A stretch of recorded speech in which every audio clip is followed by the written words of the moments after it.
नमस्कार, good morning. आप देख रहे हैं आपकी साथ की बड़ी बात। मैं हूं आपके साथ श्रवण तंबोले। बुलेटिन में सबसे पहले आज बात करेंगे ठंड की। छत्तीसगढ़ में कड़ाके की ठंड ने अपना असर दिखाना शुरू कर दिया है। प्रदेश में उत्तर से ठंडी और शुष्क हवाएं आ रही, जिसके कारण न्यूनतम तापमान में लगातार गिरावट देखने को मिल रही है। सीएम भूपेश बघेल ने सभी कलेक्टर को अलाव जलाने और कंबल बांटने के निर्देश दिए हैं और इसके साथ ही जरूरतमंद लोगों के लिए व्यवस्था करने की बात भी कही है। जशपुर में शीतलहर के चलते न्यूनतम तापमान 1 डिग्री तक जा पहुंचा। ठंड से पठारी इलाकों में बर्फ जम गई। अंबिकापुर में झाड़ियों में बुजुर्ग की लाश मिलने से सनसनी फैल गई और आशंका जताई जा रही कि ठंड के चलते बुजुर्ग की मौत हुई होगी। बिलासपुर में भी कड़ाके की ठंड ने दस्तक दी है। गौरेला, पेंड्रा, मरवाही में भी न्यूनतम तापमान 1 डिग्री तक जा पहुंचा। हालांकि सैलानियों की संख्या भी इन दिनों इन इलाकों में बढ़ गई है। तो प्रदेश में शीतलहर का कहर देखने को मिल रहा है। अलग अलग जगहों की तस्वीरें आप इस वक्त देख पा रहे हैं कि किस तरह से ठंड की वजह से जनजीवन पर इसका असर पड़ा है। न्यूनतम तापमान में लगातार गिरावट का दौर जारी है। दिन में भी लोगों को अब अलाव का सहारा लेना पड़ा। कई जगहों पर बर्फ की चादर यहां पर दिखाई दे रही है। कई जिलों में कड़ाके की ठंड और शीतलहर से जनजीवन पर इसका खासा असर देखने को मिल रहा है।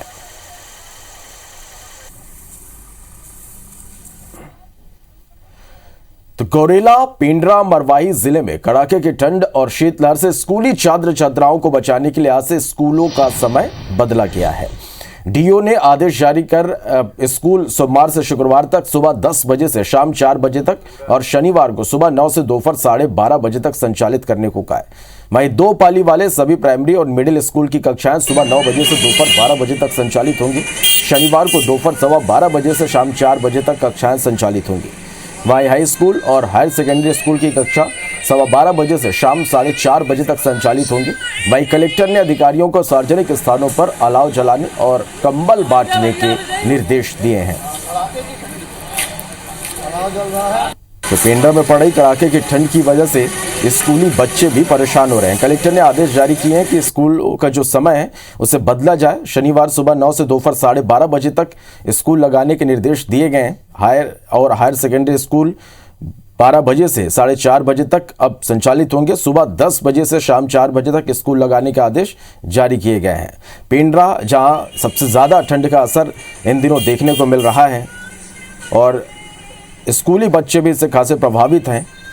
लगातार बढ़ती ठंड को देखते हुए कलेक्टर ने आदेश जारी कर स्कूलों का समय बढ़ाने को कहा है और सुबह 10 बजे से शाम 4 बजे तक स्कूल अब संचालित होंगे। तो शीतलहर की वजह से लगातार प्रदेश में न्यूनतम तापमान में भारी गिरावट दर्ज की जा रही है। छत्तीसगढ़ में कड़ाके की ठंड पड़ रही है, जिसको देखते हुए प्रदेश के मुख्यमंत्री भूपेश बघेल ने सभी जिले के कलेक्टरों को अलाव जलाने और जरूरतमंदों को कंबल बांटने के आदेश दिए, जिसका असर कुछ घंटों में ही दिखने लगा। सूरजपुर कलेक्टर, पुलिस अधीक्षक और जिला पंचायत सीईओ के साथ सड़कों पर निकल पड़े, जहां उन्होंने सार्वजनिक जगहों पर अलाव जलाने की व्यवस्था का जायजा लिया। इसके साथ ही जरूरतमंदों को कंबल भी बांटे गए। कलेक्टर ने सार्वजनिक जगहों पर मिले लोगों को अपने घर से लाए बिस्किट और चाय भी पिलाई। तो जरूरतमंद लोगों को कंबल बांटे गए। अलाव जलाने की व्यवस्था भी चौक चौराहों पर की जा रही है। चलो तुम्हारे बच्चे के लिए दादा लेके आए, लो आप दो। तुम्हारा काम लिस्ट तुम्हाला कमल कौन देईस वही कलेक्टर कैसा लगी? बढ़िया लगा। ठंड से बचत मिली है? तो बचत तो हुआ। इधर अंबिकापुर में कड़ाके की ठंड पड़ रही है। अंबिकापुर सरगुजा संभाग में कड़ाके की ठंड जारी है। तापमान में लगातार गिरावट देखी जा रही है। कई इलाकों में ओस की बूंदें जम रही है। चौक चौराहों पर लोग अलाव का सहारा ले रहे हैं। इसके साथ ही सीएम के निर्देश के बाद प्रशासन भी ठंड को लेकर पूरी तरह से अलर्ट है और जरूरतमंदों की मदद कर रहा। चौक चौराहों पर अलाव की व्यवस्था भी की गई है। तो अंबिकापुर सरगुजा संभाग में कड़ाके की ठंड पड़ रही है। तापमान में लगातार यहाँ भी गिरावट दर्ज की जा रही है। तापमान में लगातार गिरावट होने से ठिठुरन यहां पर बढ़ गई है। कई इलाकों में ओस की बूंदें भी जम रही है। चलिए मध्य प्रदेश की बात कर लें तो मध्य प्रदेश में कड़ाके की ठंड यहां भी पड़ रही है। भोपाल में शीतलहर की चपेट में मध्य प्रदेश के कई जिले हैं। प्रदेश में सबसे कम 1.3 डिग्री तापमान दर्ज किया गया है। नौगांव में दर्ज ये तापमान हुआ है और इसके साथ ही सतना, रीवा, सागर, भोपाल, खंडवा, खरगोन में शीतलहर चल रही है। रतलाम, दतिया में शीतलहर का असर यहां पर देखने को मिल रहा है। उमरिया, खजुराहो, सिवनी, ग्वालियर में सबसे ज्यादा प्रभाव यहां पर देखने को मिल रहा है। इसके साथ ही 27 दिसंबर से प्रदेश के कई हिस्सों में बारिश होने के भी आसार हैं। तो मध्य प्रदेश में भी कड़ाके की ठंड पड़ रही है। तस्वीरें भी आप देख पा रहे हैं कि किस तरह से यहां पर कड़ाके की ठंड पड़ रही है। बात छिंदवाड़ा की करते हैं। छिंदवाड़ा में कड़ाके की ठंड यहां पर पड़ रही है और लगातार तीसरे दिन रात का जो तापमान है वो 6 डिग्री दर्ज किया गया है। ठंड से बचने यहां भी लोग अलाव का सहारा ले रहे हैं। तो मध्य प्रदेश में भी यहां के लोग कड़ाके की ठंड का सामना कर रहे हैं। छिंदवाड़ा में लगातार तीसरे दिन जो रात का तापमान है वो 6 डिग्री तक पहुंच गया।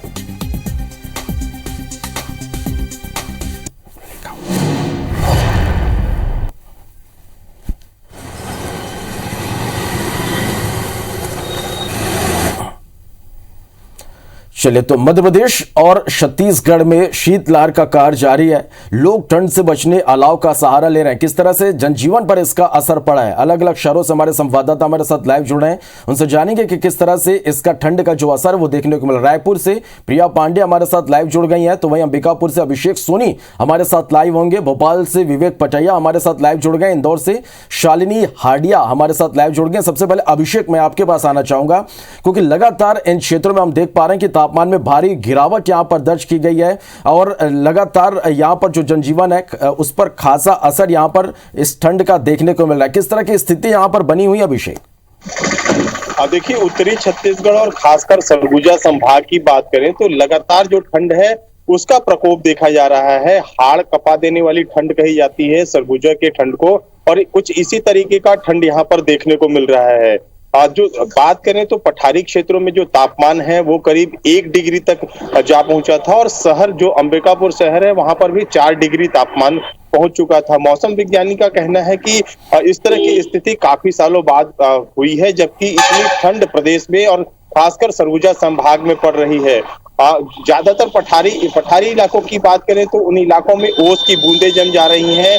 पानी अगर कहीं बर्तन में रखा हुआ है तो उसके भी जमाव की खबर है, और जो ठंड है उससे लोग खासा प्रभावित है। दिनचर्या की बात करें तो निश्चित रूप से दिनचर्या प्रभावित हुई है, क्योंकि सुबह का समय जब होता है तो स्कूल का समय होता है, लोग अपने अपने कामों पर निकलते हैं, तो ऐसे में लोग जो अपने आप को पूरी तरीके से गर्म कपड़ों से ढक रहे हैं और ठंड से बचने के उपाय किए जा रहे हैं।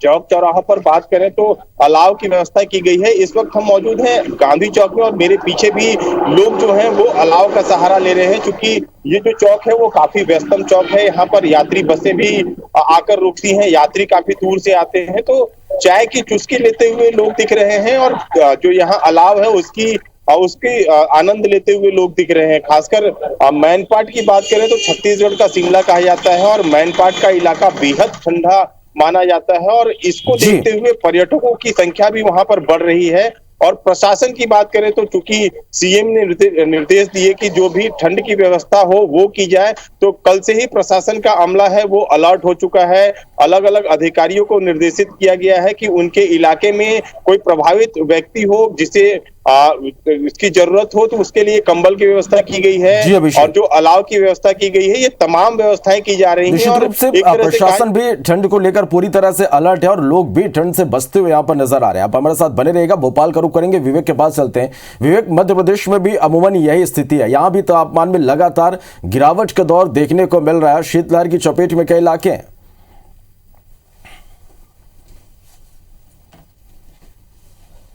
14 जिले शीतलहर की चपेट में हैं, और सबसे बड़ी बात यह है कि मध्य प्रदेश के 4 शहर ऐसे हैं मैदानी इलाके जो देश के सबसे ठंडे शहरों में जिनका नाम शुमार हुआ है, कल रिकॉर्ड किया गया है, जिसमें नौगांव है, उमरिया है, ग्वालियर है और मंडला है। आप समझ सकते हैं कि इससे कि मध्य प्रदेश में ठंड का असर कितना होगा।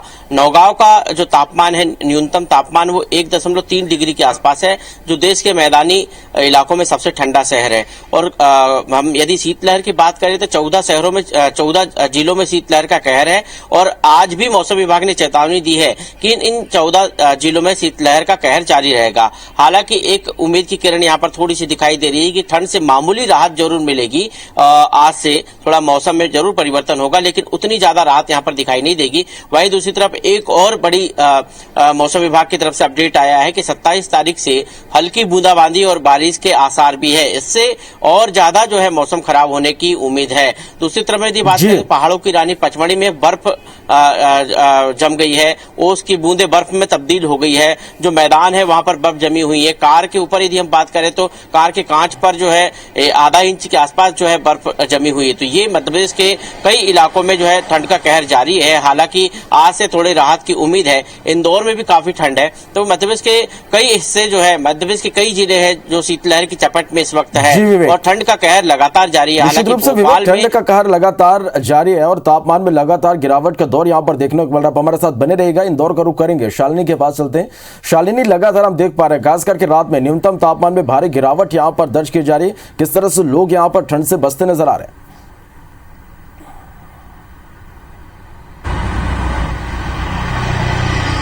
देखिए श्रवण, निश्चित तौर पर उत्तर भारत में जिस तरह से लगातार बर्फबारी हो रही है उसका असर मालवांचल पर भी पड़ता नजर आ रहा है। इंदौर की अगर मैं बात करूं तो बीते 3 दिनों से ये जो तापमान था वो 4 डिग्री तक पहुंचा था रात का, और उसके बाद आज की अगर बात की जाए तो थोड़ा तापमान में सुधार नजर आएगा और न्यूनतम तापमान जो है वो 8 डिग्री और जो अधिकांश तापमान है वो 25 डिग्री तक दर्ज करने की बात जो है वो मौसम वैज्ञानिक ने की है। हम देख रहे हैं कि इंदौर में इस बार कड़ाके की ठंड पड़ी है और दिसंबर में आज तक ऐसी ठंड नहीं देखी गई जो इस बार रिकॉर्ड की गई है। 7 साल का रिकॉर्ड इस बार ब्रेक हुआ है और सबसे ज्यादा ठंड का असर दिसंबर महीने के शुरुआती दौर में ही देखने को मिला। मौसम वैज्ञानिक की बात की जाए तो साफ तौर पर कहना है कि आने वाले दिनों में दिसंबर में ऐसी ही कड़ाके की जो ठंड है वो महसूस होगी और जनवरी में थोड़ी बहुत राहत मिलेगी। आने वाले दिनों की अगर मैं बात करूं तो 1-2 दिन जरूर थोड़ी सी राहत मिलेगी और जो न्यूनतम तापमान है वो 8 डिग्री तक बना रहेगा, लेकिन 25 दिसंबर यानी क्रिसमस के बाद से दोबारा जो पश्चिम विक्षोभ का असर है वो खास तौर पर इंदौर में देखने को मिलेगा और तापमान दोबारा जो है वो 5 डिग्री के नीचे तक जाने की संभावना जो है वो व्यक्त की जा रही है। आम जनता इसको लेकर ज्यादा सजग नजर आ रही है। सुबह हम देखते थे कि बड़ी संख्या में लोग मॉर्निंग वॉक पर निकलते थे। चूंकि इस समय कड़ाके की ठंड पड़ रही है, ऐसे में बेहद कम लोग जो है वो सुबह की जो मॉर्निंग वॉक है उसके लिए निकल रहे हैं। इसके अलावा एहतियातन तौर पर प्रशासन ने माकूल व्यवस्थाएं की है और हर व्यक्ति आपको ट्विटर निश्चित रूप से शालिनी, ये जो कड़ाके की ठंड है इसका सीधा साफ तौर पर जो असर है वो लोगों की दिनचर्या पर, जनजीवन पर देखा जा सकता है। हमारे साथ बने रहेगा। रायपुर का रुख करेंगे। प्रिया पांडे हमारे साथ बनी हुई है। प्रिया, लगातार छत्तीसगढ़ में हम देख पा रहे हैं खास करके रात के तापमान में लगातार जो है वो गिरावट दर्ज की जा रही है। किस तरह से लोग यहां पर ठंड का सामना कर रहे हैं? मौसम विभाग का क्या कुछ कहना है इसको लेकर? बिल्कुल श्रवण, लगातार पूरे प्रदेश भर में शीतलहर की स्थिति है, लेकिन जैसे कि हमारे साथी अभिषेक ने बताया कि सबसे ज्यादा असर अगर प्रदेश भर में कहीं देखने को मिल रहा है तो वो सरगुजा का क्षेत्र है। इसके अलावा बिलासपुर और दुर्ग जो संभाग है वहां भी लगातार शीतलहर जो की चपेट में इनके सब तमाम जो जिले हैं वहां पर है और लगातार इन क्षेत्रों में तापमान में ज्यादातर गिरावट देखने को मिल रही है। दुर्ग की बात की जाए तो वहां पर तापमान फिलहाल सामान्य डिग्री से 8 डिग्री सेल्सियस नीचे है। वहीं राजधानी और बिलासपुर जो मैदानी क्षेत्र कहे जाते हैं वहां पर ये 4-4 डिग्री सामान्य तापमान से जो इस समय रहता है उससे 4-4 डिग्री तापमान में कमी देखने को मिल रही है।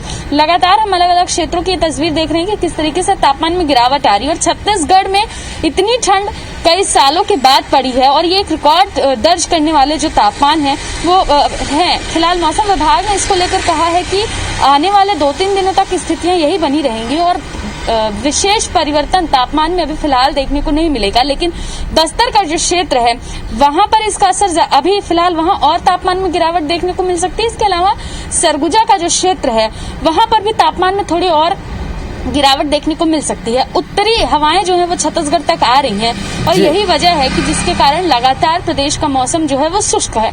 आज भी प्रदेश भर का मौसम शुष्क रहने की संभावनाएं जो है वो मौसम विभाग ने जताई हैं। श्रवण, निश्चित रूप से प्रिया, कई सालों का रिकॉर्ड इस बार टूटा है ठंड के मामले में और लोग कड़कड़ाती ठंड का सामना इस साल ज्यादा कर रहे हैं। बहुत शुक्रिया आप चारों का हमारे साथ जुड़ने के लिए और इस तमाम जानकारी के लिए। छत्तीसगढ़ के मुख्यमंत्री भूपेश बघेल देर शाम लखनऊ दौरे पर पहुंचे। यूपी में आज वो 2 सभाओं को संबोधित करेंगे।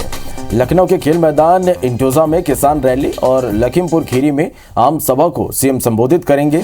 कल अयोध्या और गोरखपुर क्षेत्र में भी उनकी सभा है और इससे पहले कल दिल्ली में सीएम भूपेश बघेल ने राहुल गांधी से मुलाकात की। दोनों के बीच देश और प्रदेश के राजनीतिक हालात को लेकर लंबी चर्चा हुई। छत्तीसगढ़ में कांग्रेस सरकार के 3 साल पूरे होने पर राहुल गांधी ने सीएम भूपेश बघेल को बधाई दी। बढ़ते आगे, मध्य प्रदेश विधानसभा के शीतकालीन सत्र का आज तीसरा दिन है। सदन में अनुपूरक बजट पर चर्चा होगी। नुकसानी की वसूली विधेयक 2021 सदन में पेश होगा। सरकारी और निजी संपत्ति को नुकसान पहुंचाने वालों से वसूली की विधेयक आज सदन में पेश होंगे। गृह मंत्री सदन में विधेयक पेश करेंगे।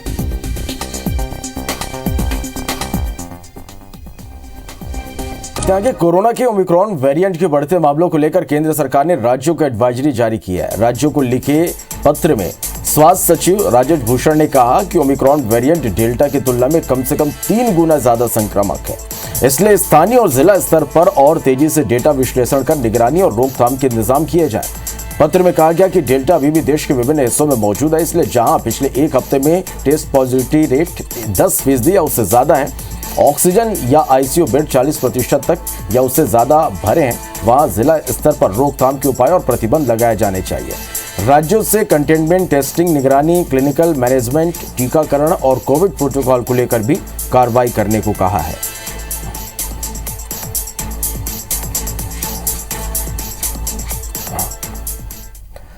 बढ़ते आगे, दुर्ग जिले में 4 नगर निगम के 171 वार्ड में हुए चुनाव के बाद सभी 920 प्रत्याशियों का भविष्य बैलेट पेटी में बंद हो गया, जिसके लिए मतगणना 23 दिसंबर को सुबह 9 बजे से शुरू होगी। राजपत्रित अधिकारियों के सामने अभ्यर्थियों की मौजूदगी में वोटों की गिनती शुरू की जाएगी।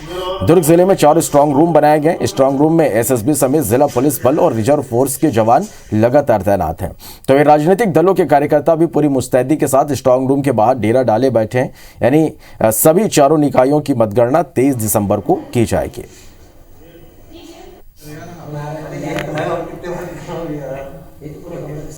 वोटिंग के बाद जो मतपेटियां हैं उनको 4 अलग जगह पे स्ट्रांग रूम में रखा गया है। उसके लिए जो निर्धारित सुरक्षा मापदंड है उसके अनुरूप सुरक्षा कर्मियों की ड्यूटी लगाई गई। मतगणना जो है वो 4 निर्धारित स्थलों पे होगा, उसकी सूचना सभी अभ्यर्थियों को दी गई है। चलिए, तो मतगणना को लेकर पुख्ता व्यवस्था किए गए। 4 नगर निगम के 171 वार्डों में चुनाव हुए हैं। दुर्ग जिले में 4 स्ट्रांग रूम बनाए गए हैं जहां वोटों की गिनती होगी। 23 दिसंबर को मतगणना होगी, जिसके लिए सभी तैयारियां पूरी कर ली गई है। चलो, इस बीच रायपुर से खबर, जहां चिटफंड कंपनियों के खिलाफ लगातार कार्रवाई जारी है। करीब 12 चिटफंड कंपनियों की संपत्ति जब्त की गई है। नीलामी प्रक्रिया के लिए एसएसपी ने कलेक्टर से भी सिफारिश की है।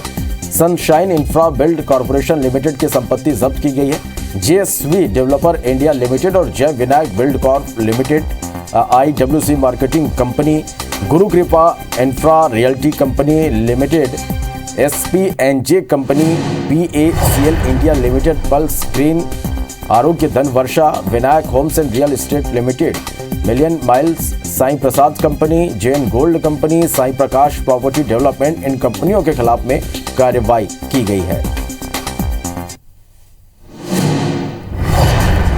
चिटफंड कंपनियों के खिलाफ लगातार कार्रवाई तेज हो गई है। सीएम के निर्देश के बाद चिटफंड कंपनियों के खिलाफ कार्रवाई की जा रही है।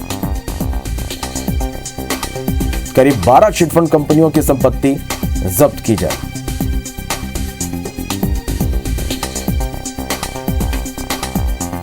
तो नीलामी प्रक्रिया इनके संपत्ति की होगी। Sunshine infra build corporation limited की संपत्ति जब्त की गई है। चले, तो इसी के साथ फिलहाल इस बुलेटिन में इतना ही। नमस्कार।